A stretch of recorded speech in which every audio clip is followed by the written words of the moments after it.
Apocalypto world cinema की एक बहुत ही बेहतरीन मूवी है।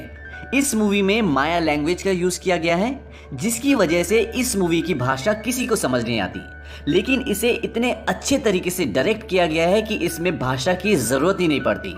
हम हर किसी को रेकमेंड करेंगे कि इस मूवी को ज़रूर देखें। मूवी शुरू होती है और मूवी शुरू होने के साथ ये दिखाते हैं कि जंगल में एक जंगली कबीला एक सुअर का शिकार कर रहे होते हैं। सुअर भाग रहा होता है और वो सुअर को पकड़ने के लिए अलग अलग तरह से कोशिश कर रहे होते हैं। तभी सुअर का पैर एक रस्सी से टकराता है, जो कि उन्होंने एक फंदा लगाया होता है। दरअसल वो इस तरह के फंदे जंगल में लगा के रखते हैं। तो जैसे सुअर का पैर रस्सी से टकराता है, सामने से एक बहुत बड़ा लकड़ी का टुकड़ा आता है, जिसमें नुकीली नुकीली लकड़ियां लगी होती हैं और सुअर के पेट में घुस जाती हैं और सुअर मर जाता है। वो सब बहुत खुश होते हैं। ये जो कबीला है ये बहुत ही हंसी मजाक, बहुत ही मस्ती करने वाला कबीला होता है। इसके बाद वो शिकार को वहीं पर काटते हैं और सबको एक एक टुकड़ा खाने के लिए देते हैं। किसी को दिल देते हैं, किसी को कान देते हैं, किसी को नाक देते हैं। उनमें से एक इंसान ऐसा होता है जिसकी संतान नहीं हो रही होती और सब उससे बहुत मजाक करते हैं। अब जब उसकी बारी आती है तो वो उसे सुअर के टेस्टिस निकाल के देते हैं और कहते हैं कि इसे खाने से संतान हो जाती है। वो बोलता है कि तुम झूठ बोल रहे हो। वो कहता है कि मैं झूठ नहीं बोल रहा, मेरे पिता ने इसे 10 बार खाया था। मेरी 8 बहनें हैं और एक बड़ा भाई है और एक मैं, यानी कि हम टोटल 10 हैं। मेरे पिताजी ने 10 बार खाया था तो उनके 10 बच्चे हुए। और जो उसे ये बोलता है वही इस फिल्म का मेन हीरो है। उसके पिताजी पीछे खड़े होते हैं। वो आदमी इशारे से उनसे पूछता है कि क्या आपने खाए थे? बोलता हाँ। अब जैसे वो उसे खाता है उसका टेस्ट बहुत ही गंदा होता है, वो खा ही नहीं पाता। इतने में सब हंसने लग जाते हैं, उसका मजाक उड़ाते हैं और वो आपस में लड़ने लग जाते हैं। तभी हीरो के जो पिताजी होते हैं, जिन्होंने बोला था कि मैंने खाया था, वो पीछे से आते हैं और उनकी लड़ाई छुड़वा देते हैं और उसको अपने साथ साइड में ले जाते हैं। साइड में ले जाकर उससे बोलते हैं कि तुम्हें और स्ट्रांग बनना पड़ेगा, तुम बार बार मजाक का पात्र क्यों बनते हो? वो बोलता है कि मेरे बच्चे नहीं होते इसलिए मेरा मजाक उड़ाते हैं। वो कहता है कि मेरे पास एक ऐसी दवा है जिसको यूज करने से तुम्हारे बच्चे हो जाएंगे। वो कहता है कि सच में क्या ऐसा हो सकता है? वो कहता है कि हाँ ऐसा हो तो सकता है, लेकिन एक बात का ध्यान रहे, जो दवा मैं तुम्हें दे रहा हूँ ये बहुत स्ट्रांग है। वो कहता है कि प्लीज मुझे दवा दे दो, मैं किसी भी तरह से बाप बनना चाहता हूँ और इन सब का मुंह बंद करना चाहता हूँ। वो कुछ पत्ते निकालता है और उसे देता है और वो उसी टाइम खाने वाला होता है। वो कहता है इसे अभी मत खाना, जब तुम संभोग करोगे उससे पहले अपने लिंग में इसे लगा लेना, खाना मत। वो कहता है ठीक है। अब वो वापस जाकर अपने दोस्तों के पास बैठ जाता है जो सुअर को काट रहे होते हैं। तभी जो इसमें हीरो था उसको ऐसा लगता है कि पीछे कोई आ रहा है। वो खड़ा हो जाता है और उस तरफ जंगल की तरफ देखता है। वो उस तरफ देखते हुए बोलता है कि तुम क्या चाहते हो? तभी वहाँ से कुछ आदिवासी निकल कर आते हैं और वो 4 बड़ी बड़ी मछली उनके सामने रख देते हैं और कहते हैं कि हम सिर्फ यहाँ से गुजरना चाहते हैं। वो 4 बड़ी बड़ी मछलियाँ उठा लेते हैं और बदले में जो उन्होंने शिकार किया होता है उसका एक टुकड़ा उन्हें दे देते हैं और कहते हैं कि तुम यहाँ से गुजर सकते हो। इसके बाद पीछे से और बहुत सारे आदिवासी आ जाते हैं और वहाँ से गुजरने लग जाते हैं और इनमें से कई लोगों को चोट भी लगी हुई है। ये सब देखने के बाद हीरो उनसे पूछता है कि हुआ क्या था? वो बोलते हैं कि हमारा कबीला तबाह हो गया था और अब हम एक नई शुरुआत के लिए जा रहे हैं। ये कहकर वो आगे बढ़ने लग जाते हैं, लेकिन हीरो उनके पीछे जाने की कोशिश करता है क्योंकि वो जानना चाहता है कि हुआ क्या था। तभी उसका बाप उसे रोक लेता है, कहता रुक जाओ, और वो रुक जाता है। इसके बाद उसके पिता कहते हैं कि वापस गांव चलो और सब वापस गांव की ओर जाने लग जाते हैं। लेकिन पूरे रास्ते में हीरो काफी परेशान होता है। उसके पिता बोलते हैं कि तुम परेशान हो? वो कहता हाँ मैं हूँ। उसके पिता बोलते हैं कि वो जो कबीला था उनके दिल में डर बैठ गया था और डर का कोई इलाज नहीं होता, और मैं तुम्हें सलाह देता हूँ कि तुम भी मत डरो और अपना ही डर लेकर गाँव में तो बिल्कुल मत जाना। अब वो अपने कबीले में पहुंच जाते हैं। उनका कबीला काफी खुशहाल होता है, सब हंसी मजाक करते हैं और वो आदमी जिसका सब मजाक उड़ाते हैं उसको आके एक बुढ़िया पकड़ लेती है जो उसकी सास होती है। वो उसे कहते हैं कि तुमने हमें धोखा दिया, मुझे एक पोता चाहिए, अगर तुम मुझे पोता नहीं दे सकते तो मैं तुम्हारी जगह किसी और को ले आऊंगी। अब वो और उसकी बीवी अंदर चले जाते हैं ताकि वो सहवाग कर सके। आपको याद होगा कि हीरो के पिता ने उसे जंगल में एक दवा दी थी कि अपने लिंग पर लगा लेना और इससे बच्चा पैदा हो जाता है। अब जैसे ही वो उसे अपने लिंग पर लगाकर सहवास करना शुरू करता है तो उन दोनों को बहुत जलन होना शुरू हो जाती है। दरअसल वो कोई दवा नहीं होती बल्कि वो मिर्ची का पाउडर होता है और वो दोनों बाहर भागते हैं और सब उन पर बहुत हंसते हैं, बहुत मजाक उड़ाते हैं। इसके बाद जो इसमें हीरो था अपने घर पर जाता है, अपनी पत्नी से मिलता है। उसका एक बेटा होता है और एक बच्चा उसकी पत्नी के पेट में होता है। वो उन दोनों से बहुत प्यार करता है। इसके बाद ये दिखाते हैं कि कबीले में सब नाच रहे होते हैं, गा रहे होते हैं, लेकिन हीरो कहीं ना कहीं खोया होता है क्योंकि आज सुबह जो उसने उस कबीले की हालत देखी होती है उससे कहीं ना कहीं उसके दिल में एक डर बैठ गया था। उसकी पत्नी उसे बोलती है कि तुम इतने गुमसुम क्यों, मेरे पास वापस लौट आओ, और वो अपनी पत्नी की गोद में सिर रख के लेट जाता है। लेकिन उसके दिमाग में अभी भी वो सुबह वाली सारी बातें घूम रही होती हैं। इसके बाद ये दिखाते हैं कि उसे रात को एक सपना आता है और सपने में उसे वही आदमी आता है जिसने सुबह उसे मछलियां दी थी। उसका पेट फटा हुआ है, उसके हाथ में मांस है और सामने कुत्ता भौंक रहा है और वो उन्हें बोलता है कि भागो। और इतने में उसकी नींद खुल जाती है और बाहर सच में कुत्ता भौंक रहा होता है। तभी बाहर एक आदिवासी को दिखाते हैं जो कि बहुत ही खूंखार होता है और उसके सभी साथी पेड़ों के पीछे छुपे होते हैं। वो अपने साथियों को इशारा करता है, तभी उसके सारे साथी बाहर आते हैं जिनके हाथों में मशालें होती हैं। अब वो सब उनके कबीले की ओर बढ़ते हैं। हीरो तो पहले से उठा होता है, उसको एहसास होता है कि कोई हमारी तरफ आ रहा है। वो बाहर जाके देखता है तो उसे एक दो मशालें दिखती हैं। वो अंदर जाता है, जल्दी से अपने बीवी बच्चों को उठाता है और बाहर की तरफ ले जाता है। तभी उन आदिवासियों में से एक आदिवासी उसे देख लेता है जो उसके कबीले की ओर बढ़ रहे होते हैं और वो उसे मारने के लिए आता है, लेकिन वो जो हीरो होता है वो उसे मार देता है और अपने बीवी बच्चे को लेकर एक कुएं के पास जाता है, उन दोनों को बांधता है और कुएं के नीचे छोड़ना शुरू कर देता है। कुआं बहुत गहरा होता है तो वो धीरे धीरे अपने बीवी बच्चों को नीचे छोड़ रहा होता है क्योंकि उसकी बीवी प्रेग्नेंट भी होती है। अब तक जितने वो आदिवासी थे जो उसके कबीले की ओर बढ़ रहे थे, उन्होंने उसके कबीले पे हमला कर दिया है, सारा कबीला जला दिया है। आदमी और औरतों को मार रहे हैं, उन्हें बंदी बना रहे हैं। जो कबीला बाहर से आया होता है वो बहुत ही खूंखार होता है, बहुत ही शक्तिशाली होता है। अभी हीरो अपनी बीवी और बेटे को नीचे कुएं में छोड़ ही रहा होता है कि तभी वहां से एक आदिवासी उसे देख लेता है और उसकी तरफ भागता हुआ उसे मारने के लिए आता है। अब वो जल्दी जल्दी से अपनी बीवी को नीचे छोड़ना शुरू कर देता है और उसकी बीवी नीचे गिर जाती है। इतने में वो आदमी पीछे से आदिवासी जिसने उसे देख लिया था वहां पे आ जाता है, उन दोनों की हाथापाई होती है। वो उसके पैर पे एक अड़ंगी मारता है और वो भी आदमी कुएं में गिरने वाला होता है, लेकिन उसका पैर पकड़ लेता है। और अब वो जो आदमी लटका होता है वो नीचे देख लेता है कि एक औरत है, लेकिन इससे पहले कि वो किसी को बता पाता हीरो उसे मार देता है और वो बोलता है कि मैं अपने कबीले की, अपने दोस्तों की रक्षा करने के लिए जा रहा हूँ, उनकी मदद के लिए जा रहा हूँ, तुम यहीं रुकना। उसकी बीवी बोलती है कि तुम मत जाओ। वो कहता है कि मैं वादा करता हूँ मैं आऊंगा, और वो वहां चला जाता है। लेकिन वहां से जाने से पहले वो एक बहुत बड़े पत्थर में एक रस्सी बांध देता है और उसका एक छोर कुएं के अंदर डाल देता है ताकि अगर वो ना भी आ पाए तो उसकी बीवी और बच्चे उस रस्सी के सहारे से ऊपर आ जाए। अब वो अपने दोस्तों की मदद के लिए जाता है, वहां वो उनसे खूब फाइट करता है। इतने में जो उनका एक मेन सिप सालार होता है, हीरो की उससे फाइट हो जाती है, मुठभेड़ हो जाती है और वो चाकू लेके हीरो को मारने वाला होता है, लेकिन हीरो उसका चाकू पकड़ लेता है और उल्टा उसी मारने वाला होता है, मरने वाला होता है। तभी उनके कबीले का सरदार आ जाता है और हीरो को पीछे से बंदी बना लेते हैं। अब जब वो हीरो को बंदी बना लेते हैं तो हीरो जिसको मारने वाला होता है वो हीरो को मारना चाहता था, वो उसे मारने वाला होता है कि उनका कबीले का सरदार रोक देता है, बोलता है मुझे जिंदा चाहिए। अब वो हीरो को बंदी बना लेते हैं और हीरो के सामने उसके पिताजी भी बंदी बने होते हैं। हीरो अपने पिताजी से बोलता है कि मुझे माफ कर दो पिताजी। ये बात वो आदमी सुन लेता है जिसको हीरो मारने वाला होता है और वो उससे बदला लेने के लिए उसके पिताजी का उसके सामने गला काट देता है। इसके बाद वही आदमी जिसने उसके पिताजी को मारा होता है लकड़ी के हथियार से हीरो के मुंह पे बहुत जोर से मारता है और वो बेहोश हो जाता है। सुबह जब हीरो को होश आता है तो वो देखता है कि गांव के सारे जवान आदमी और जवान औरतों को बंदी बनाया होता है और वो उन्हें कहीं ले जाने की तैयारी कर रहे होते हैं। तभी हीरो कुएं की तरफ देखता है। जब वो हीरो कुएं की तरफ देख रहा होता है तो वही आदमी जिसने उसके पिताजी को मारा था वो उसे देख लेता है और उसे शक होता है कि कुएं में उस तरफ कोई है। वहां जाकर वो देखता है तो उसके एक साथी की लाश पड़ी होती है जिसको हीरो ने मारा होता है। अब वो कुएं के अंदर झांकता है तो कुएं के अंदर उसे कुछ नहीं दिखता क्योंकि हीरो की जो वाइफ अंदर होती है उसे पता चल जाता है कि ऊपर कोई है और वो अंदर एक सुरंग टाइप की होती है, वहां पर अपने बेटे को लेकर छुप जाती है। लेकिन उसे अभी भी शक होता है कि कुएं के अंदर कुछ ना कुछ गड़बड़ तो है क्योंकि उसमें एक रस्सी भी लगी होती है। इसके बाद वो क्या करता है, एक बहुत बड़ा पत्थर उठाता है और कुएं के अंदर फेंक देता है और रस्सी को काट के वापस आ जाता है।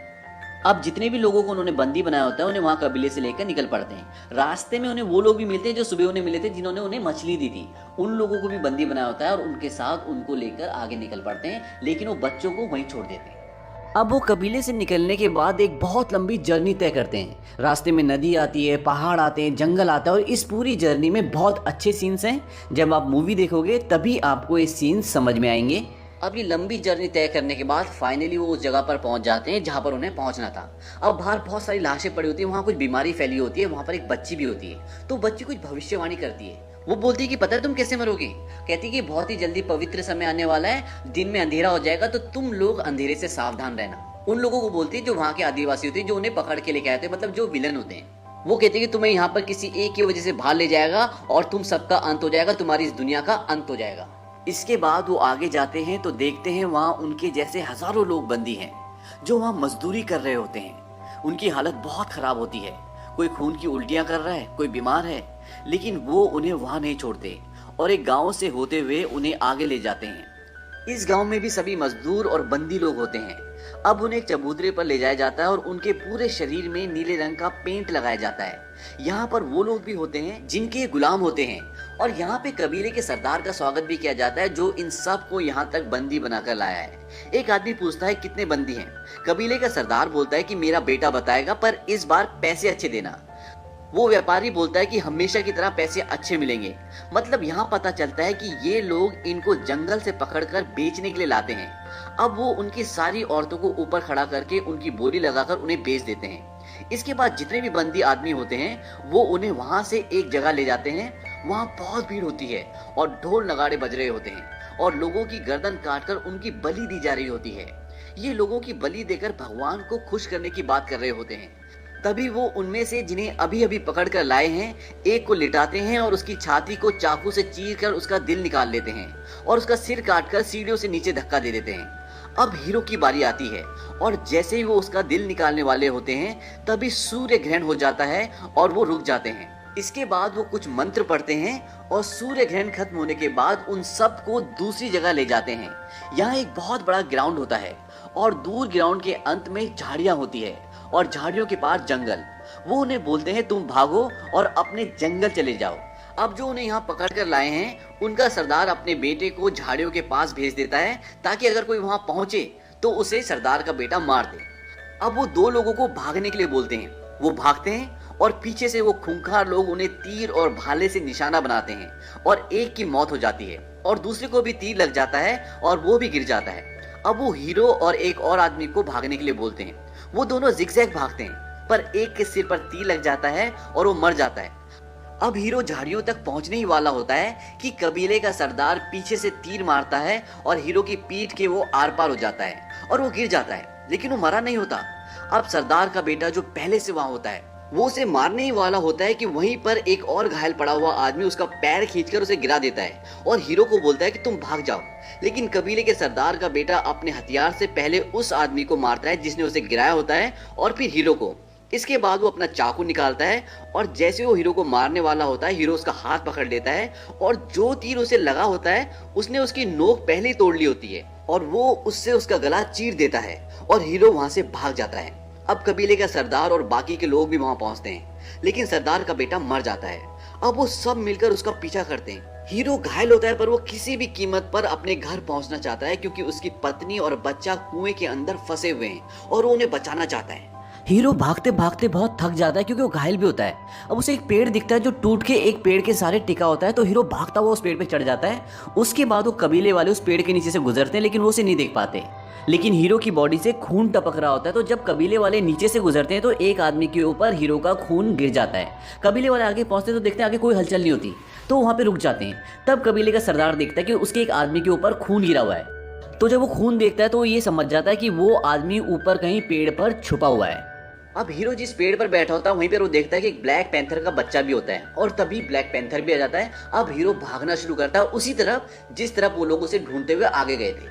अब उसकी हलचल से उन्हें पता लग जाता है कि आगे से कोई आ रहा है और वो भी उसका पीछा करने लग जाते हैं और उसके पीछे होता है ब्लैक पैंथर। अब ब्लैक पैंथर जैसे हीरो के करीब पहुंचने वाला होता है, उस पर अटैक करने वाला होता है, तभी कबीले का एक आदमी जो उसे ढूंढ रहे होते हैं वो ब्लैक पैंथर और हीरो के बीच में आ जाता है और ब्लैक पैंथर हीरो को छोड़कर उसके ऊपर अटैक कर देता है और उसे मार देता है। और बाकी के लोग जो उसके कबीले के लोग होते हैं वो भी वहां पे रुक जाते हैं और वो ब्लैक पैंथर को मार देते हैं। उसके बाद वो आगे बढ़ते हैं हीरो को पकड़ने के लिए और हीरो भाग रहा होता है। अब कहीं ना कहीं इन सब के दिल में एक हल्का सा डर पैदा हो जाता है क्योंकि बच्ची ने भविष्यवाणी की थी कि तुम सबका अंत होने वाला है और ये सब वो आपस में डिस्कस कर रहे होते हैं। तभी कबीले का सरदार बोलता है कि डर उसके दिल में है, तभी वो हमसे भाग रहा है। एक बार वो मेरे सामने आ जाए तो मैं उसकी स्किन को छील दूंगा, मतलब उसकी त्वचा को छील दूंगा।